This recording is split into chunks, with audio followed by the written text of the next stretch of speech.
시청자 여러분 안녕하십니까? 채널 K 뉴스입니다. 오늘 미국 전역에서 고교생들을 중심으로 강력한 총기 규제를 요구하는 동맹 휴업 행진이 펼쳐졌습니다. 오늘 행진은 지난달 14일 플로리다주 마조리 스톤맨 더글라스 고교에서 17명의 목숨을 앗아간 총격 참사 이후 한 달을 맞아 총기 규제 목소리를 높이고자 기획됐습니다. 보도에 지한샘 기자입니다. 오늘 오전 10시에 맞춰 미 전역에서 수천 명의 학생들이 거리로 나왔습니다. 학생들은 17분 동안 교실 밖에서 구호를 외치고 행진을 했습니다. 플로리다 참사에서 희생된 17명을 기리기 위한 것입니다. 행진에 참가한 학생들은 크게 세 가지를 요구했습니다. 첫째, 모든 공격용 무기의 판매 금지. 둘째, 총기 판매에 앞서 광범위한 구매자 전력 조회 제도화. 셋째, 공격성과 폭력성을 보인 총기 소지자에 대해 법원이 총기를 회수할 수 있도록 하는 총기 폭력 규제 법안 등입니다. 총격 참사를 겪은 스톤맨 더글라스 고교 재학생들은 어디를 가나 학생들의 물결이다. 우리가 혼자가 아니라는 것을 보여줬다면서 강한 연대감을 표시했습니다. 한편 딕스 스포굿즈, 월마트, 크로거 등 미국 내 3대 총기 유통업체는 총기 구매 제한 연령을 18세 미만에서 21세 미만으로 상향하고 일부 공격용 무기의 판매를 중단하겠다고 밝혔습니다. 또 플로리다주에서는 의회 발의로 총기 구매 제한 연령을 상한하고 훈련받은 일부 교사 및 교직원의 교내 총기 소지를 허용하는 법안을 통과시켰습니다. 채널 K 뉴스 지한샘입니다. 어제 발표한 4월 중 영주권 문호가 부분적으로 지난달에 비해 빠른 진전을 보였습니다. 특히 가족 이민 3순위인 시민권자 기혼 자녀의 영주권 신청 접수 가능 우선 일자가 9개월이나 진전됐습니다. 국무부는 어제 4월 중 영주권 문호를 발표했습니다. 가족이민 3순위의 접수 가능 우선 일자가 전달 2005년 12월 1일에서 9개월 빨라진 2006년 9월 1일로 진전됐습니다. 하지만 3순위의 비자 발급 우선 일자는 3주 진전했습니다. 지난달에 6개월 진전된 영주권자 직계가족의 접수 가능 우선 일자는 이번 달에도 4개월 이상 진전돼 2017년 9월 22일까지 앞당겨졌습니다. 이 A순위의 비자 발급 우선 일자도 지난달 3주 진전보다 속도가 빨라진 5주 진전을 기록했습니다. 영주권자의 성인 미혼 자녀인 이 B순위는 비자 발급 우선 일자는 5주 진전됐지만 접수 가능 우선 일자는 2011년 9월 1일로 올 들어 계속 동결되고 있습니다. 영주권자의 성인 미혼 자녀인 이 B순위는 비자 발급 우선 일자는 5주 진전했지만 접수 가능 우선 일자는 2011년 9월 1일로 올 들어 계속 동결되고 있습니다. 시민권자의 성인 미혼 자녀인 1순위는 비자 발급 우선 일자는 2주 진전되고 접수 가능 우선 일자는 2012년 1월 1일에서 답보 상태를 지속했습니다. 반면 시민권자의 형제 자매 초청인 4순위는 비자 발급 우선 일자는 3주 진전하면서 다소 주춤했지만 접수 가능 우선 일자는 6주 진전에 호조를 보였습니다. 한편 취업 이민은 지난달과 마찬가지로 전 순위에서 비자 발급 우선 일자와 접수 가능 우선 일자가 전면 오픈됐습니다. 종교 이민인 4순위인 성직자가 아닌 기타 종교 종사자와 투자 이민 5순위 리저널 센터 프로그램을 통한 이민 비자 발급은 연방 정부에 대한 임시 예산안이 종료되기 때문에 일단 중단됐습니다. 하지만 접수 가능 우선 일자는 여전히 오픈돼 있어 신규 접수는 가능합니다. 북미 정상회담 제의를 전격적으로 수용한 트럼프 대통령의 지지도가 상승했습니다. 여론조사 결과 트럼프 대통령의 대북 해법이 미국인들에게 신뢰를 주고 있는 것으로 나타났습니다. CBS 방송이 미 전역의 성인 1,223명을 상대로 조사해 어제 발표한 설문 결과에 따르면 북한 문제 대처와 관련한 트럼프 대통령의 신뢰도는 42%로 올라갔습니다. 지난 1월에 34%에 비해 8%포인트 상승한 것입니다. 트럼프 대통령에 대한 전체 신뢰도는 38%로 지난 1월과 차이가 없는 데 비해 대북 해법에 대한 지지율은 상대적으로 많이 올라간 것입니다. 트럼프 대통령의 대북 해법을 불신한다는 응답은 59%에서 50%로 떨어졌습니다. 그러나 북한 상황에 대한 미국인들의 불안감은 여전히 높았습니다. 응답자의 64%는 북한 문제로 인해 불안감을 느낀다고 답했는데 이 수치도 작년 8월 72%에 비해서는 많이 낮아졌습니다. 최근 트럼프 대통령이 발표한 철강, 알루미늄 관세 조치에 대해서는 미국인 절반이 반대하는 것으로 조사됐으며 관세 명령으로 무역 전쟁이 벌어질 경우 미국 경제가 더 나빠질 것이라는 전망 49%로 더 좋아질 것이라는 기대 22%에 2배를 넘었습니다. 트럼프 대통령이 직면한 다른 이슈 가운데 총기 규제 정책에 대한 신뢰도는 37%로 대북 정책 지지율보다 낮았습니다.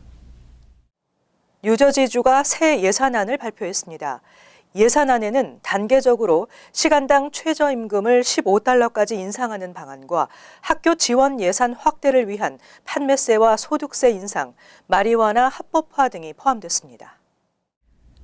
374억 달러 규모의 2018-2019 회계년도 주정부 예산안에는 최저임금 인상과 더불어 학교 지원 확대, 학자금 보조 확대, 커뮤니티 칼리지 수업료 무료, 재산세 공제 확대 등 필 머피 주지사가 추진하는 다양한 정책이 포함됐습니다.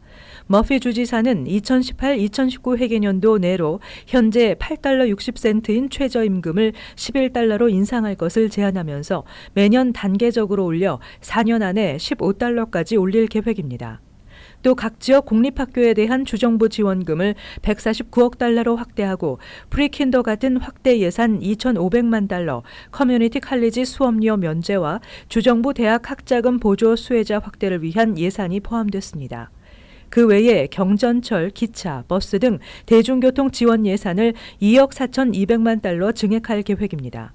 한편 증액된 예산을 위한 세금 수입 확충 방안으로는 상품 구입 시 부과되는 판매세를 7%로 인상하고 연소득 100만 달러 이상 주민의 소득세율을 10.75%로 올리는 부자 증세를 추진합니다. 또 21세 이상 기호용 마리화나 사용을 합법화해 6천만 달러의 세수를 거두겠다는 계획도 포함됐습니다. 새 예산안은 오는 6월 30일까지 주의회의 승인을 받아야 최종 확정됩니다. 뉴욕주의 세금 환급액이 전국에서 네 번째로 많은 것으로 나타났습니다. 뉴요커는 전국 평균보다 많은 세금 환급액을 받았습니다. 지난해 뉴요커의 평균 세금 환급액은 1인당 2,986달러로 전국 상위 4위에 올랐다고 IRS가 발표했습니다. IRS에 따르면 지난해 전국 세금 환급 총액은 3,240억 달러로 납세자 1인당 평균 2,895달러를 돌려받았습니다. 그러나 환급액은 주에 따라 최소 2,302달러에서 최대 3,133달러까지 831달러 차이가 났습니다. 전국 상위 4위에 오른 뉴욕은 전국 평균치보다 91달러 많았고 뉴저지는 2,943달러로 전국 평균치를 웃돌며 전국 상위 7위에 올랐습니다. 전국에서 세금 환급이 가장 많은 주는 텍사스로 환급액이 1인당 평균 3,133달러였고 오클라호마와 루이지애나가 각각 3,088달러와 3,073달러를 기록해 전국 상위 3위까지 3,000달러를 훌쩍 넘었습니다. 특히 텍사스의 경우 개인소득세도 부과하지 않는 전국 7개 주 가운데 하나로 세금 관련 혜택이 전국 최고로 평가됐습니다. 전국에서 세금 환급이 가장 적은 주는 메인으로 평균 2,302달러를 돌려받은 것으로 나타났습니다.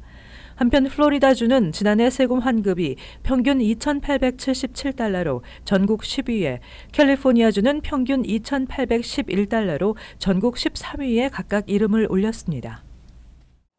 맨하탄 교통체증을 완화하기 위해 교통 혼잡세를 부과하는 방안이 추진되고 있는 가운데 우버, 리프트, 콜택시 등 상업용 차량에만 혼잡세를 부과하는 방안이 제시됐습니다. 뉴욕주 하원 민주당은 어제 1,702억 달러 규모의 2018-2019 회계년도 하원 예산안을 발표했습니다. 이 예산안에는 맨하탄 중심부 진입 차량에 일률적으로 교통 혼잡세를 부과하는 대신 상업용 차량에만 운행당 2달러 75센트의 혼잡세를 부과하는 방안이 포함됐습니다. 또 맨하탄 중심부가 아닌 다른 지역에서 출발 도착할 경우에는 운행당 1달러의 할증료를 부과하도록 했습니다. 옐로우캡과 그린캡의 경우에는 맨하탄 중심 상업지구에서 운행당 50센트의 혼잡세가 부과됩니다. 대신 앤드류 쿠오모 주지사가 설치한 특별위원회인 픽스 NYC의 권고안인 기존의 맨하탄 중심 상업지구 진입 일반 차량에 $11 52센트의 교통 혼잡세를 부과하는 방안은 포함되지 않았습니다. 퀸즈, 맨하탄, 브루클린과 브롱스 등 뉴욕시의 17개 신축 서민 아파트의 분양이 진행되고 있습니다. 뉴욕시 신축 아파트 17곳에서 오는 5월 초까지 서민용 가구 입주 신청을 받습니다. 입주 신청은 NYC 하우징 커넥트 웹사이트를 이용하거나 각 아파트 개발사에 우편으로 신청서를 요청하면 됩니다. 퀸즈 아스토리아에 조성된 10 할렛츠 포인트 주상복합단지는 서민용 81가구의 입주 신청을 5월 7일까지 받습니다. 월 렌트는 $947에서 $1,414 사이입니다. 원베드룸 입주 신청 자격은 2인 기준 연소득 $36,823에서 $45,840이며 3베드룸의 경우는 6인 가족 기준 연소득 $51,018에서 $64,420입니다. 맨하탄 파이낸셜 디스트릭트의 아파트 2곳에서도 서민용 가구를 분양 중입니다. 63층짜리 신축 아파트는 서민용 97가구와 또 다른 신축 아파트의 서민용 258가구의 입주 신청을 오는 4월 10일까지 받고 있습니다. 월 렌트는 $788에서 $1,025 사이이며 입주 신청 가능한 연소득은 가구 규모에 따라 최소 $28,093부터 최대 $57,240까지입니다. 뉴욕시에서 과속 또는 신호 위반으로 수십 차례 적발되고도 여전히 운행 중인 차량이 50대에 달하는 것으로 나타났습니다. 감시 카메라로 적발됐을 경우에는 차량 소유주로 식별하지 않기 때문에 차량 운행이 가능하다는 지적입니다. 뉴욕시에서 지난 2014년부터 45차례 이상 과속이나 신호 위반으로 티켓을 받은 차량이 50대에 달한다고 교통국이 밝혔습니다. 그러나 이 50대 차량의 운전자들은 버젓이 뉴욕 시내를 운전하고 있는 것으로 나타났습니다. 티켓을 가장 많이 받은 차량은 2008년형 흰색 소나타 차량으로 2016년 6월 2일부터 올해 1월 11일까지 과속 등으로 75차례나 적발됐습니다. 이들 차량의 단속 적발 유형을 보면 신호 위반 214건, 과속은 2,438건에 달했습니다. 이렇게 수십 차례나 단속에 적발되고도 차량을 운전할 수 있는 이유는 감시 카메라의 경우 차량 소유자가 아닌 자동차 번호판을 식별해 티켓을 부과하기 때문입니다. 뉴욕주 법에 따르면 감시 카메라 등을 통해 신호 위반이 적발되더라도 포인트는 부과되지 않고 $50의 범칙금만 내면 됩니다. 반면 경찰관에게 적발될 경우에는 포인트가 적립될 수 있으며 운전면허가 정지될 수 있습니다. 이달 초 브루클린에서 한인 뮤지컬 여배우의 4살 딸을 치어 숨지게 한 차량도 지난 2016년부터 19개월 동안 무려 12번이나 신호 위반과 속도 위반 등으로 티켓을 받았던 것으로 밝혀졌습니다. 이민 구치소 수감자가 급격히 증가하고 있습니다. 트럼프 행정부의 강력한 이민자 단속으로 체포되는 이민자가 크게 늘어났기 때문입니다. 트럼프 대통령의 취임 후 강력한 이민 단속으로 이민 구치소 수감자가 크게 증가하고 있다고 더 애틀란틱 시사 매거진이 보도했습니다. 또 최근 연방 대법원의 이민자 무기한 구금 허용 판결로 인해 구치소 수감자는 더 늘어날 것이라고 지적했습니다. 2018 회계연도 기간 하루 평균 이민 구치소 수감자가 4만 명을 넘어서 지난 1990년대에 비해 8배나 증가한 것으로 나타났습니다. 현재 미 전국 이민 구치소에 수감 중인 추방 대상 이민자는 하루 평균 4만 726명입니다. 이는 트럼프 행정부 전 2017 회계연도에 비해 무려 10,000명 가까이 증가한 것으로 체포된 이민자가 급증하고 있음을 보여주고 있습니다. 25년 전인 1994년에는 미 전국 이민 구치소에 수감 중인 이민자는 하루 평균 5,500명에 불과했습니다.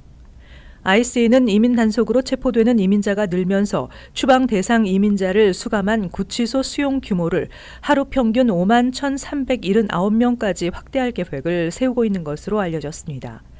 한편 보석 허용 없이 이민자를 무기한 구금할 수 있다는 연방 대법원의 판결로 인해 앞으로 이민 구치소에 수감되는 이민자는 더 급격히 증가할 수 있을 것으로 우려되고 있습니다. 이어서 LA 지역 한인사회 소식입니다. 취임 후 처음으로 캘리포니아주를 방문한 도널드 트럼프 대통령이 첫 일정으로 샌디에고 국경 지역을 찾았습니다. 트럼프 대통령은 오늘 오전 11시 30분 샌디에고 남쪽 오테이 메사에 도착해 미국과 멕시코 국경 장벽 시제품 모형 8개를 둘러봤습니다. 특히 트럼프 대통령은 국경 장벽을 둘러보며 이 같은 보호막은 미국의 법과 질서를 바로 세우는 데 큰 도움이 될 것이라고 강조했습니다. It'll save thousands and thousands of lives, save taxpayers hundreds of billions of dollars by reducing crime, drug flow, welfare fraud, and burdens on schools and hospitals. The wall will save hundreds of billions of dollars, many, many times what it's going to cost. 앞서 트럼프 대통령은 중국의 만리장성과 유사한 멕시코 국경 장벽을 세우겠다고 공언한 바 있습니다. 한편 트럼프 대통령이 캘리포니아주를 방문한 오늘 LA와 샌디에고를 포함한 곳곳에서는 트럼프 행정부의 반이민 정책과 성소수자 차별 정책 등을 비판하는 시위가 벌어지기도 했습니다. 이와 관련해 LAPD는 주민들의 안전을 위해 시위가 벌어질 예정인 LA 지역 피게로아 스트릿의 8가와 6가 구간, 그리고 윌셔 블러버드의 호프 스트릿과 보드리 애비뉴 사이, 그리고 7가의 호프 스트릿과 빅셀 스트릿 사이의 구간을 내일 오후 1시까지 폐쇄한다고 덧붙였습니다. 제33회 LA 마라톤이 이번 주말 열리면서 LA 일대 도로가 폐쇄됩니다. 2만 5천여 명이 참가하는 LA 마라톤 대회는 오는 18일 오전 6시 30분 다저 스타디움에서 시작해 LA 다운타운, 헐리우드, 베버리 힐즈, 산타모니카 등 LA 전역을 거치는 26.2마일의 코스로 진행되며 대회가 진행되는 동안 인근 구간 도로가 전면 차단됩니다. 이에 따라 해당 구간의 도로 대부분은 대회 당일 새벽 2시부터 다저 스타디움 인근 지역을 시작으로 순차적으로 폐쇄된 후 오후에 다시 재개될 예정이며 차량 통행과 주차 역시 전면 금지됩니다. 이외에도 대회가 진행되는 동안 인근 50여 개의 버스 노선이 우회 운행하고 메트로 엑스포라인과 레드라인 열차는 추가 운영될 예정입니다. 이어서 간추린 소식입니다. 뉴욕주 웨체스터 카운티 의회는 이민자 보호 조례안을 표결에 붙여 찬성 10일, 반대 3으로 통과시켰습니다.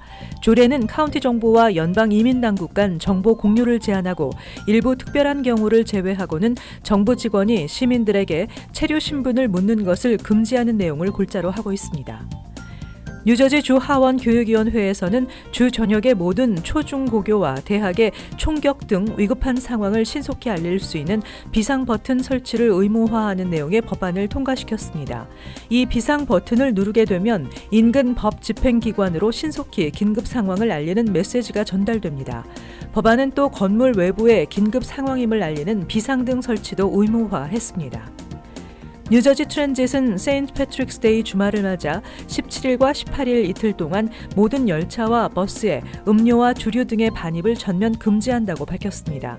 특히 올해부터는 알코올이 함유되지 않은 음료도 반입할 수 없습니다. 메트로폴리탄 교통공사도 이 기간 모든 지하철에 주류 반입을 금지하고 있습니다. 연방법원 버지니아 동부지법은 한국 타이어에 대해 버지니아에 거주하는 로버트 베네딕트에게 3,783만 달러를 지불하라고 판결했습니다. 소장에 따르면 베네딕트는 지난 2014년 차량 앞 오른쪽에 한국 타이어가 장착된 대형 시멘트 트럭을 타고 운행하던 중 타이어가 빠지면서 사고를 당했습니다. 베네딕트는 이 사고로 사지가 마비됐으며 정신적인 피해를 주장했습니다. 계속해서 환율과 증권 소식입니다.